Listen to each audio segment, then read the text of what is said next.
Dubai news one में आप तमाम लोगों को वेलकम करते हैं। आज के दिन दुबई के अंदर इंतहाई अफसोसनाक हादसा पेश आया है, जिसके नतीजे में 11 गैर मुल्की जो हैं वो जान की बाजी हार चुकी हैं। इसके पीछे क्या वजूहात हैं, ये किस जगह पर वाकया पेश आया और क्या वजूहात हैं, तफसीलात आगे चल के आपको इसी शॉर्ट्स वीडियो के अंदर मिल जाएंगी। वीडियो को एंड तक लाजमी तौर पर देखें ताकि आपको तमाम डिटेल की अच्छे से समझ आ जाए। और अगर इस चैनल पर फर्स्ट टाइम है तो लाजमी से चैनल को सब्सक्राइब करें, वीडियो को लाइक करें और अपने दोस्तों तक इसको ज्यादा से ज्यादा शेयर करें।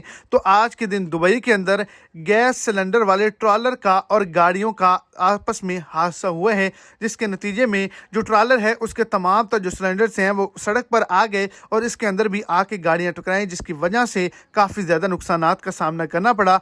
दुबई के अंदर ये बड़ा हादसा पेश आया है, जिसके नतीजे में काफ़ी ज़्यादा लोग जो हैं वो जान की बाजी भी हार चुके हैं और उन्होंने अपनी गाड़ियों का, अपने माल का भी नुकसान किया है। दुबई के अंदर मुकम्मल तौर पर एमरजेंसी को नाफिज किया गया है।